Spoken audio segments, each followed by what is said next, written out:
Hari-hari ini ada satu iman yang muncul di hati saya. Dalam sebuah kalimat untuk Anda, kalau Tuhan jalan di depan, semua beres. Hidup itu sudah cukup rumit. Pengharapan kita yang sederhana aja. Sudah, pokoknya saya merem percaya, meskipun iman tidak buta. Saya percaya kalau Tuhan itu jalan di depan kita, bukan hanya segala sesuatu akan indah pada waktunya, semua beres. Baik itu pergumulan kita soal kesehatan, keuangan, rumah tangga, hubungan, gesekan dalam pelayanan, atau apapun mara bahaya situasi kondisi yang menghimpit kita. Sudah, bukan suruh Tuhan, tidak boleh kita suruh-suruh, tapi mintalah Tuhan jalan di depanmu. Benar-benar akan selesai. Ada satu kata-kata begini yang membuat saya jadi ingat terus kalimat itu. Kalau Tuhan jalan di depan semua beres. Jadi alamat sukses hidup kita. Jadi keberhasilan hidup kita itu ada alamatnya. Misalnya, rumah Anda di mana? Oh, saya di jalan di Ponegoro nomor 32. Ya, kota mana? Kota Semarang, Salatiga, Surabaya, Jakarta. Nah, kalau keberhasilan hidup ini juga ada alamatnya. Bukan jalan di Ponegoro, bukan jalan Sungkono, tapi alamatnya di sini. Catat, Jalan Yesus nomor 1. Keluaran 33 ayat 13-16. Bunyinya, maka sekarang, jika aku kiranya mendapat kasih karunia di hadapanmu, beritahukanlah kiranya jalanmu kepadaku, sehingga aku mengenal engkau, supaya aku tetap mendapat kasih karunia di hadapanmu. Ingatlah bahwa bangsa ini umatmu. Lalu ia berfirman, aku sendiri hendak membimbing engkau dan memberi ketentraman kepadamu. Berkatalah Musa kepadanya, jika engkau sendiri tidak membimbing kami, janganlah suruh kami berangkat dari sini. Dari manakah gerangan akan diketahui bahwa aku telah mendapat kasih karunia di hadapanmu, yakni aku dengan umatmu ini? Bukankah karena engkau berjalan bersama-sama dengan kami, sehingga kami, aku dengan umatmu ini, dibedakan dari segala bangsa yang ada di muka bumi ini? Dialog Musa ini sebuah syafaat sebenarnya. Waktu itu, latar belakang cerita, Tuhan sudah gak mau jalan di depan mereka, suruh malaikat yang mewakili. Kan mereka kudu mau, mereka itu hanya mau masuk ke tanah Kanaan dengan atau tanpa Tuhan. Istilahnya zaman modern ini bahasa kerennya gini lah, mereka hanya mau berkatnya. Ada nggak ada Tuhannya nggak masalah. Sedangkan Musa lain, Musa itu sahabat Allah. Kerinduan tertinggi adalah bersekutu dengan Tuhannya. Kalau kita ke restoran, benar-benar foodie ya, kita hanya mau makan itu, ngidam, padahal bukan wanita, padahal nggak hamil. Pokoknya saya harus makan itu. Dengan atau tanpa papa, mama, atau dengan tanpa pacarnya, atau dengan atau tanpa suaminya, istrinya. Ya sudah, kalau memang hati kita tertuju ke makanan, sudah fix tuh, nggak bisa diubah. Kamu mau ikut atau enggak, pokoknya aku kesana. Tapi orang yang people person, orang yang lebih mengutamakan manusia, dia berkata, ya makanannya sih saya kepingin, tapi saya lebih pingin makan bersama dengan kamu, makanan itu. Nggak ada kamu ya, bedalah. Suami istri yang harmonis pasti nggak kepingin cuma sekedar menikmati sesuatu, mereka ingin kebersamaan. Nah demikian pula Tuhan dengan Musa. Musa ini nggak mau sembarangan. Aku mau Tuhannya dulu, kerajaannya, kebenarannya, itu tambahan. Nggak nafsu saya Kanaan. Kalau tanpa Tuhan, kalau sama Tuhan oke, ayo, mau aku, mau saya. Nah, latar belakangnya itu begitu. Tuhan berkata, karena kamu bangsa tegar tengkuk, berontak melulu. Saya nggak suka itu, tapi melulu itu yang dilakukan terhadapku, bahkan melawanku. Jadi Tuhan itu mengeluh sama Musa dan berkata, sudahlah, aku adalah Tuhan dan itu sifatku. Tepat janji itu adalah karakter ilahi. Saya tetap akan tepati. Tanah yang mengalir susu dan madu itu milikmu, milik mereka. Beritahu mereka. Tapi aku nggak jalan lagi di depan mereka. Aku nggak mau di madu. Kalau aku jalan sama kamu, aku dibuat terus cemburu.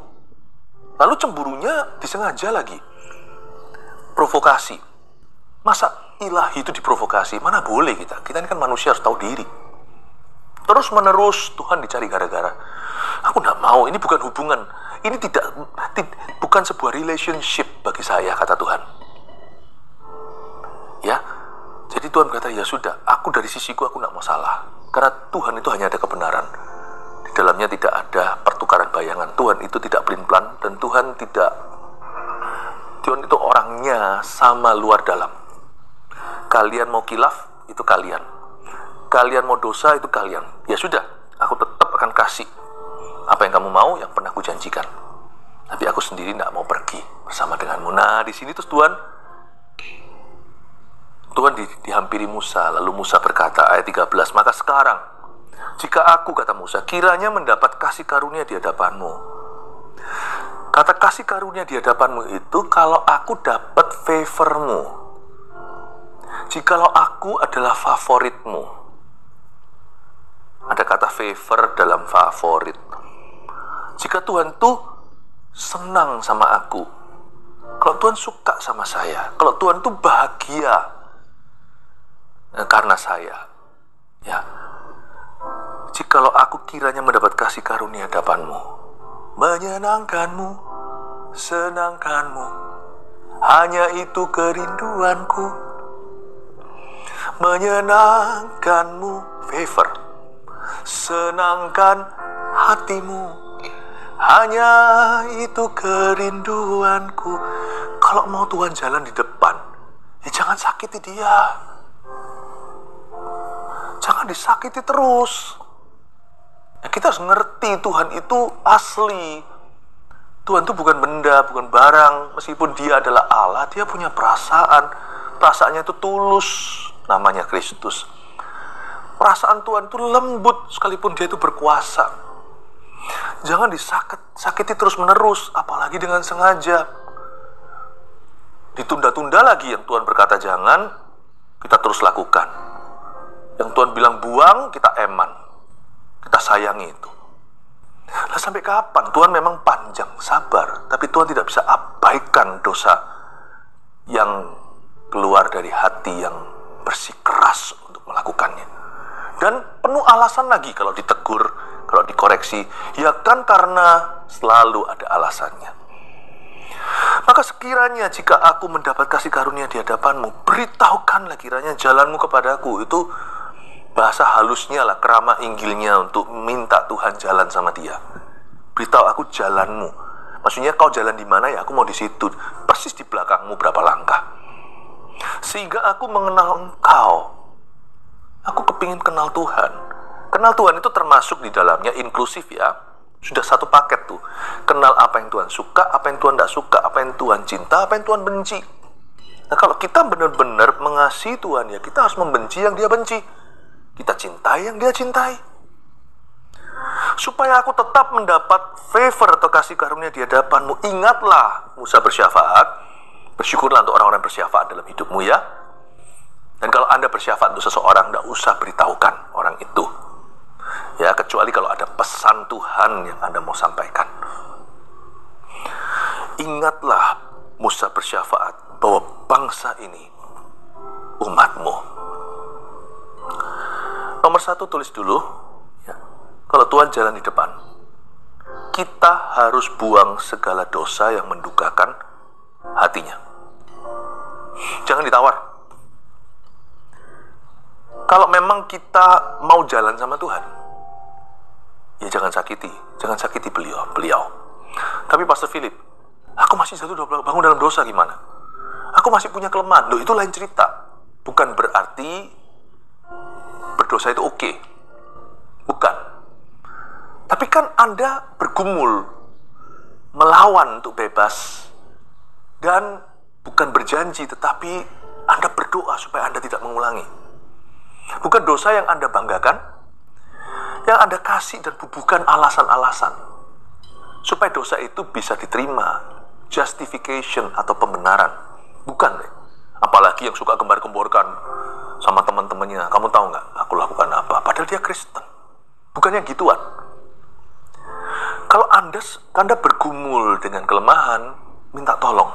Minta tolong sama Tuhan, minta tolong sama saudara seiman, minta dukungan pemimpin rohaninya. Bukan yang itu. Tapi janganlah punya hati untuk melukai dia. Dan tidak ada suatu kesadaran dalam diri kita untuk menjaga perasaan Bapa.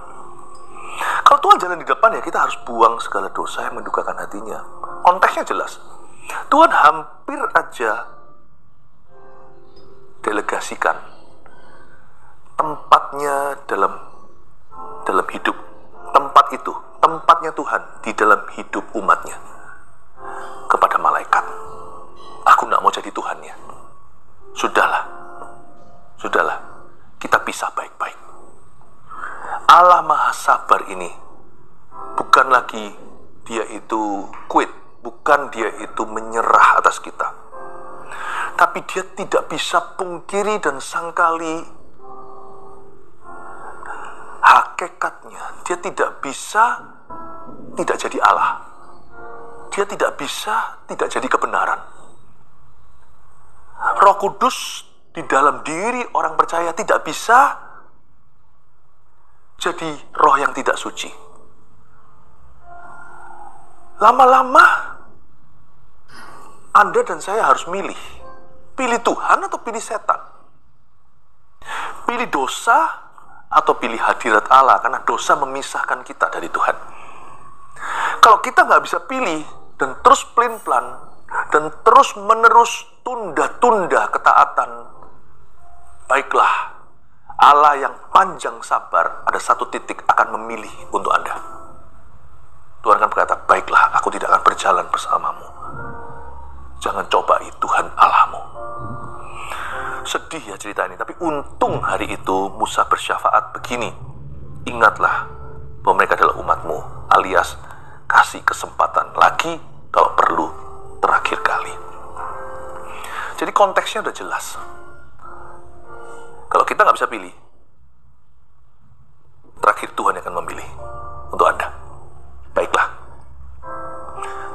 kalau memang itu maumu, Tuhan akan serahkan kita pada keinginan hati kita. Dan itu berarti meninggalkan Tuhan pada akhirnya. Jangan ya. Apapun terjadi, berbaliklah kepada Tuhan. Karena Tuhan itu yang paling baik. Tuhan itu yang paling benar. Tuhan yang benar. Kemanakah aku dapat pergi menjauhi rohmu Tuhan? Emangnya kita mau kemana di hidup ini? Tanpa Tuhan kita nggak bisa berbuat apa-apa. Kita bisa seolah-olah beraktivitas atau punya sesuatu. Tanpa Tuhan nggak bisa kita lakukan sesuatu yang berarti, sesuatu yang bermakna, sesuatu yang berdampak kekal. Tanpa Tuhan juga, mana berani kita menghadapi akhirat? Kita mau berakhir di mana? Jadikan Tuhan Yesus itu kehidupanmu. Bukan sekedar agama kepercayaanmu, tapi jadikan Dia kehidupanmu. Kalau kita tahu kita butuh, maka kita harus menjaga kekudusan kita. Lebih tepatnya, menjaga kekudusannya di dalam diri kita. Ayat 14, lalu ia berfirman, aku sendiri hendak membimbing engkau dan memberikan ketentraman kepadamu. Tuhan itu baik ya, luar biasa baiknya. Aku sendiri, langsung Tuhan responi. Tuhan langsung jawab dia yes, makanya Yesus itu disebut ya dan amin. Aku sendiri hendak membimbing engkau. Baiklah Musa, aku akan turun tangan karena kamu minta. Aku akan membimbing engkau dan aku akan memberikan ketentraman kepadamu. Tuhan dengan kata lain, aku akan sertai kamu. Kalau aku sertai, semua akan beres. Kata tentram di sana itu berarti kemenangan. Ketentraman di situ artinya penyertaan. Ketentraman di situ artinya pembelaan. Yang namanya tentram itu artinya semua hambatan dicabut oleh Tuhan. Semua pintu tertutup untuk kita akan dibuka. Dia berkata, aku akan memberikan. I will gift you. Aku akan memberikannya kepadamu apa yang kau perlukan agar kamu menang dan agar kamu mengalami janji-janjiku. Berkatalah Musa kepadanya, jika engkau sendiri tidak membimbing kami, janganlah suruh kami berangkat dari sini. Dari manakah gerangan akan diketahui? Musa mulai mendoakan, berdoa itu bisa dan harus rasional. Musa mulai menimbang dan memilih kalimat. Bukan fasih lidah yang penting di sini, tetapi doa tidak boleh iseng, doa tidak boleh latah. Doa harus memikirkan betul-betul Tuhan, posisi Tuhan di dalam hidupmu dan juga posisi Anda di hadapannya. Dari manakah gerangan akan diketahui bahwa aku telah mendapat kasih karunia di hadapanmu, yakni aku dengan umatmu ini? Bukankah karena engkau berjalan bersama dengan kami, Tuhan? Berkat tidak mendefinisi siapa kami, Tuhan yang mendefinisinya. Bukan mujizat bahkan, tapi hadirat. Kalau bukan Tuhan jalan sama kami, bedanya apa kami dengan Firaun? Firaun juga punya kuasa, tapi kuasa gelap. Apa bedanya kami dari tanah Mesir, tanah perbudakan yang kami tinggalkan itu? Mereka juga melimpah ruah dengan berkat-berkat jasmani, seolah-olah mereka juga jaya. Gedung piramid-piramidnya di sana juga punya semua kemewahan yang dunia cari. Kalau memang kau bawa kami hanya kepada tanah yang melimpah dengan susu madu, tanah itu bukan satu-satunya. Tempat lain juga ada berkat-berkatnya. Bukan Tuhan. Bukan Tuhan. Kami ingin mencetak sejarah kami itu bersama dengan Engkau. Sebab kami tahu tanah perjanjian kami itu bukan tanah sesungguhnya, tetapi janji Allah yang spesifik atas hidup kami. Itu rencana Bapa, blueprintnya dari sorga. Kalau kita mau pukul rata, asal mau jaya, asal mau kaya, undilah 11-12, sana sini orang bisa punya sesuatu, situ punya sesuatu. Meskipun tidak satu orang pun di dunia ini punya segala-galanya. Ada orang yang punya ini, ada orang yang punya itu. Bukan itu yang ku mau. Tapi aku ingin mengalami yang memang sungguh-sungguh dari Tuhan. Aku mau masuk dalam rencana Bapa yang sangat-sangat spesifik untuk saya. Sebelum saya dilahirkan, belum satu pun hariku datang, sudah ditulis di buku Tuhan. Seperti kata pemazmur itu. Aku mau alami itu loh, yang itu loh, tidak bisa dijelaskan oleh Musa.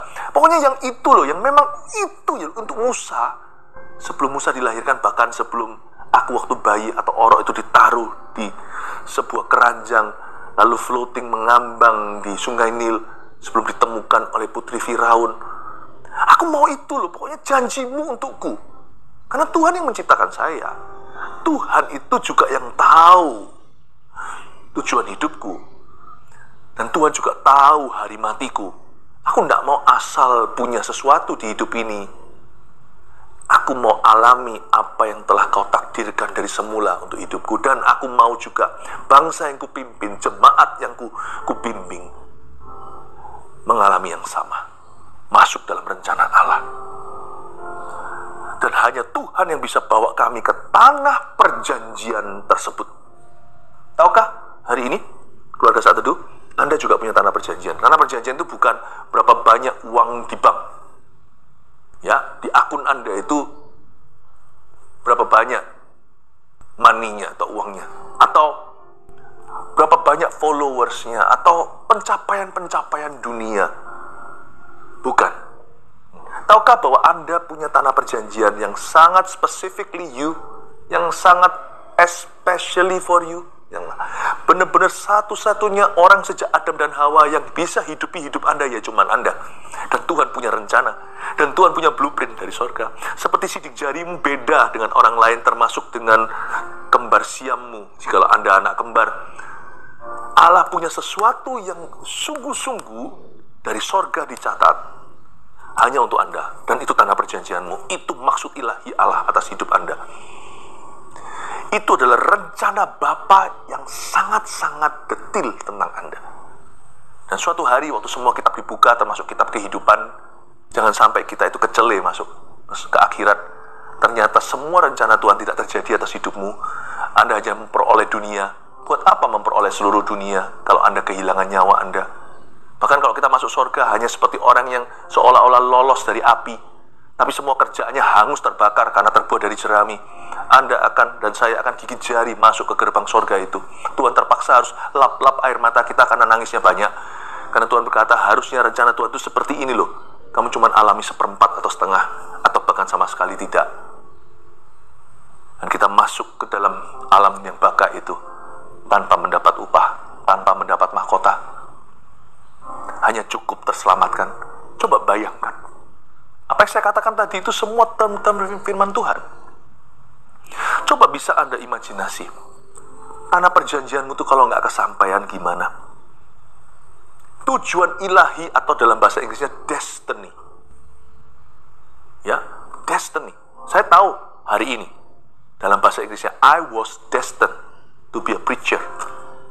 Kalau saya lihat kehidupan saya dari awal, saya lihat ini ya, apa namanya, saya lihat sejarah hidup sendiri, saya lihat, iya ya Tuhan, kayaknya dari dulu tuh kelihatan seperti ada tanda-tanda Tuhan mengarahkan hidup saya pada panggilan saya sekarang, meskipun saya belum kenal Tuhan. Ya. Jadi saya yakin kita semua itu destined for something, kita semua itu telah ditentukan untuk sesuatu oleh Roh Kudus. Itu tanah perjanjianmu. Dan tahu nggak siapa yang bisa bawa kita ke sana? Tuhan. Makanya itu kalau kita mimpin hidup kita sendiri, berabe, nggak nyampe. Tapi kalau Tuhan jalan di depan, nyampe. Pasti sampai ke sana. Karena Tuhan tidak pernah menyesatkan. Karena Yesus berkata Dia adalah jalan. Jangan cari jalannya di mana. Cari Yesus. Dialah jalan. Kalau Anda cari jalan, tambah tersesat kiri kanan. Tapi kalau Anda cari Yesus, Dialah jalan. Anda akan ketemu jalannya. Ya. Jalan hidup saya tidak perlu rumit. Saya cari Yesus saja dan responi Yesus setiap keputusan yang dihadapkan, yang dibawa ke hadapan saya. Saya putuskan sebaik-baiknya dengan akal budi dan juga dengan roh saya. Saya ambil keputusan yang saya pandang dari firman terbaik untuk saya ambil. Udah, simple, tiap hari cari Yesus dan responi Yesus. Nanti akan ketemu jalannya sendiri di hidup ini. Tahukah Anda? Kalau kita cari Yesus dan kebenarannya, cari kerajaan Allah dan kebenaran itu, bukan hanya segala sesuatu ditambahkan, semua pintu terbuka. Semua pintu sukses hidup kita yang memang dari Tuhan loh ya, itu terbuka semua. Jangankan pintu Laut Merah pun terbelah.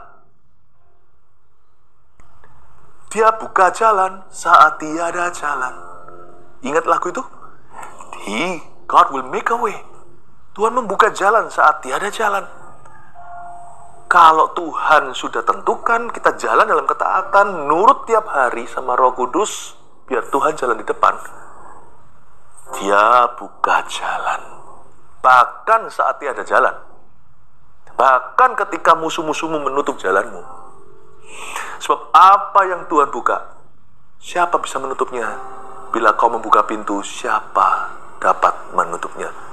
Jika Tuhan yang mengangkat aku, siapa dapat merendahkan?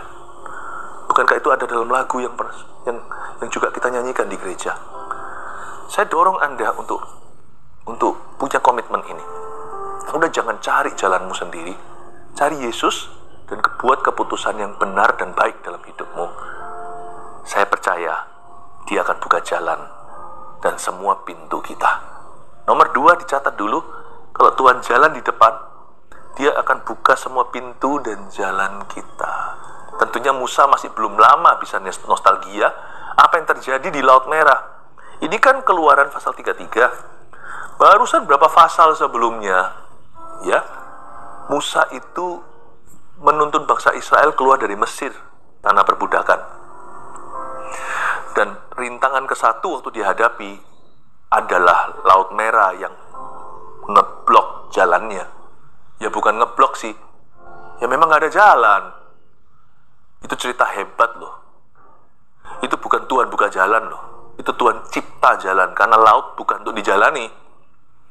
Tiba-tiba ada dinding akuarium Di kiri kanan itu laut membelah sendiri. Jadi bisa bayangkan, itu laut kan air. Air kan transparan. Pasti kan kelihatan itu ikan, tapi ikannya nggak bisa tembus, nggak bisa keluar. Itu akuarium raksasa buatan Tuhan, bisa lihat semua hewan-hewan lautan. Nggak masuk akal. Bukan dia buka jalan, dia ciptakan jalan. Seharusnya nggak ada jalan. Laut bukan untuk jalan-jalan. Luar biasa Tuhan. Musa baru aja belum lama yang lalu. Bukan hanya itu. Mereka itu mau keluar dari Mesir aja dihalang-halangi. Sampai Tuhan kasih tulah atas Mesir. Keluarnya aja susah. Sekali keluar, di hadapannya adalah samudera. Musa tahu kalau Tuhan jalan di depan, beres. Dia tahu bahwa Tuhan yang utus dia masuk ke Mesir, bawa keluar bangsa Israel. Kalau itu kehendak Tuhan, pasti beres. Memang deg-degan ya waktu kita alami ya. Apalagi waktu sudah ada suara kereta-kereta berkuda Mesir, jumlahnya ratusan, bahkan ribuan. Mereka sudah bernafsu membunuh. Maju kena, mundur nggak bisa. Itu semua sudah orang-orang yang musuh-musuh, sudah siap membunuh. Di depan, melangkah ke depan itu berarti tenggelam di dalam lautan. Dia nggak punya pilihan, memang deg-degan. Tapi saya yakin Musa terus mengingatkan dirinya, aku sampai detik ini karena Tuhan yang tuntun. Waktu dia lihat laut, dia berkata, tuntun aku terus, karena kau jalan di depanku. Yang kulihat di depanku bukan lautan, tapi Tuhan. Tiba-tiba waktu dia taruh iman, Roh Kudus bicara sama dia, kamu akan diam saja dan melihat kelepasanku. Angkatlah tongkat yang ada di tanganmu, maka laut itu akan membelah. Sungguh itu yang terjadi. Dan Musa hari itu, dia membuat keputusan yang sama. Dia berkata, Tuhan, kalau engkau tidak menyuruh kami pergi dari sini kemana, kami tidak mau pergi. Kecuali kau berjalan di depan kami tidak melangkah. Dari mana gerangan orang di dunia akan tahu bahwa kami adalah umatmu kalau bukan karena Tuhan jalan di depan. Kalau Tuhan jalan di depan, aku sudah belum lama yang lalu, aku dan umatmu mengalaminya. Kami akan mengalaminya lagi. Kami akan terus alami ini. Karena Tuhan tidak berubah dahulu, sekarang, dan selama-lamanya. Kalau Tuhan jalan di depan, Dia akan buka semua pintu dan jalan kita. 3. Kalau Tuhan jalan di depan, itu yang saya katakan tadi, tanah perjanjian. Kita akan sampai ke tanah perjanjian kita. Dan tanah perjanjian kita yang terakhir tahu apa? Kalau Tuhan belum datang kembali loh ya, kita nggak tahu kapan Tuhan akan datang kedua kalinya. Bisa setiap waktu, setiap saat.